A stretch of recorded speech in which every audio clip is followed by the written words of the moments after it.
Na današnji dan 1992. godine iz logora Rajlovac mještanima Bojnika, Dobroševića i Ahatovića naređeno je da uđu u autobus i krenu na razmjenu zarobljenika.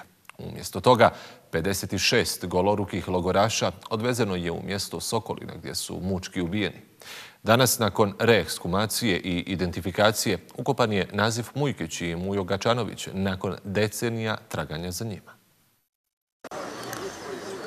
U autobusu smrti bio je Elvir Jahić iz Ahmića. Ni danas ne zna gdje je bilo planirano da autobus ode. Nepomično su čekali nastavak svoje sudbine kada je počela paljba sa svih strana. Ovo mjesto je za Elvira, kako kaže, sveto. Naređeno nam je da se ne mičemo, bili smo zbijeni od srednjih vrata do kraja autobusa i nakon jedne minute kad se udaljili od autobusa počele su eksplozije razorne jedna za drugom, 3 ručna projektila ručnog bacača, nešto sa čime liježem i ustajem. Evo, nikad te rane nisu zacijelile. Tog dana, vraćajući se s terena, Džafer Herić je sa svojim saborcima saznao za ovaj mučki zločin. Prisjeća se kako su ljudi uradili sve što je bilo u njihovoj moći kako bi spasili što više života. Kaže kako mu je teško prisjećati se scena koje je vidio u autobusu smrti. 3 puta sam pokušao da se popnem u taj autobus na tu papuču. Tada sam bio i mlad, 41 godinu. Tek iz 3. pokušaja sam uspio da pogledam šta to ima u tome autobusu. Osjećaj mi je isti koji 92. godine 15. juna. Noge samo što mi se ne tresu. Glas vidite kakav je. Veoma se teško čovjek sabira, ali ja moram doći ovdje. Moram da počast ovim ovdje ljudima koji su nastradali. Nedaleko od sadašnjeg spomen obilježja nalazi se i masovna grobnica boraca iz Ahatovića i bivših logoraša koji su bili u ovom autobusu.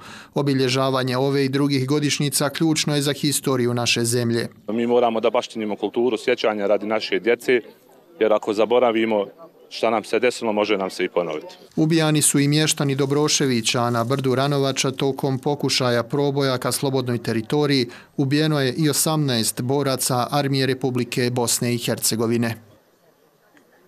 U prostorijama Vijeća kongresa bošnjačkih intelektualaca održana je promocija prvog broja Sandžačkog zbornika. Zbornik je koncipiran kao časopis, a izdat je od strane Bošnjačkog nacionalnog vijeća Srbije. Sandžački zbornik nastao je kao rezultat prošlogodišnje naučne konferencije pod nazivom Bošnjaci na društveno-političkom planu od 1991. godine do danas, te sublimira sve dotada predstavljene radove. Prvi broj Sandžačkog zbornika objedinjuje teme koje obrađuju pitanje društveno-političkog statusa Bošnjaka, posebno u Sandžaku. Ove godine također održan naučni skup koji je govorio o bosanskom jeziku kroz historiju u savremenom trenutku.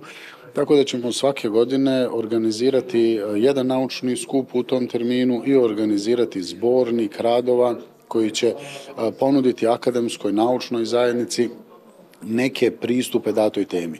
Pristupi su naravno iz različitih disciplina, budući da se radi o multidisciplinarnim različitim temama, tako da će Bošnjačko nacionalno vijeće u Sandžaku u saradnji sa Bošnjačkim vijećem u Crnoj Gori ići ovim putem da svake godine priredimo zbornik radova koji će dopuniti neke teme. Ono što želim posebno istaći vezi s ovim jeste zapravo institucionalna saradnja koja se dogodila između Bošnjačkog nacionalnog vijeća u Srbiji i Bošnjačkog vijeća u Crnoj Gori.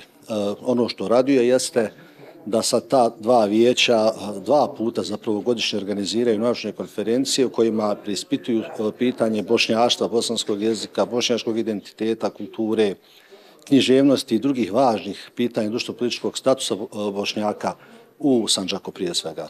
U vremenu kada su lijepe priče rijetkost, jedna takva dolazi nam upravo iz našeg grada. Danas se u Elektrotehničkoj školi u Sarajevu, nekadašnjem Elektrotehničkom školskom centru Jaroslav Černi, okupilo više od 60 maturanata kako bi obilježilo godišnjicu mature, i to ne bilo koju, nego jubilarnu 50. otkako su iz ove škole zakoračili u svijet odraslih.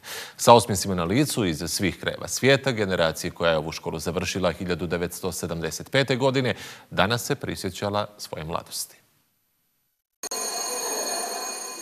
50 godina nakon što su izašli iz školskih klupa, ponovo su se vratili tamo gdje je sve počelo. Da još jednom podsjete sebe, ali i sve nas, da prijateljstva iz školskih klupa i uspomene na neka ljepša vremena ne blijedi. Generacija koja je ovu školu završila davne 1975. godine, danas se s osmijehom ponovo okupila. Na istom mjestu 50 godina poslije. Osjećamo se 50 godina stariji, ali osjećam veliku radost zaista i zadovoljstvo što se nakon toliko vremena viđamo sa drugarima, drugovima i drugaricama koji su završili ovu elektrotehničku školu 1975. godine. Nakon toga su svi krenuli sa svojim sudbinama, životima, karijerama. Završili su pored te škole, fakultete, završili su, doktorirali su doktori nauka, ima nas profesora, uspješnih biznismena u privatnom biznisu ili u nekom državnom poslu. Uglavnom, veoma smo sretna generacija koja se sastaje poslije toliko vremena. Naravno, imamo drugova i drugarica koji više nisu s nama, njih ćemo se danas rado sjetiti. Na pitanje je li im bilo teško organizovati jubilarnu 50. godišnjicu odgovaraju da nije, jer njihova druženja nisu prestala bez obzira na to gdje ih je život odveo. Dokaz za to je i Naira koja je povodom ove godišnjice doputovala čak iz Australije. Prvi put sam se s njima srela 2013. i bila sam ko da me neko s neba pala. Ja sam ovako čutala i gledala isto kao da se pao u nekakvu depresiju, ne razumiješ to ništa.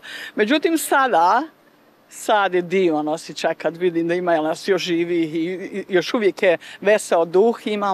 Imamo na Viberu grupu koja stalno jedni drugima dodaju, upisuju, šalju slike i tako da je divan osjećaj kad vraćamo se u nekadašnja vremena. Bude se divna sjećanja stvarno na taj period kad smo svi zajedno bili tu u školi, kad smo se družili i nismo mogli zamisliti da ćemo se sresti poslije 50 godina, zbog toga smo jako sretni.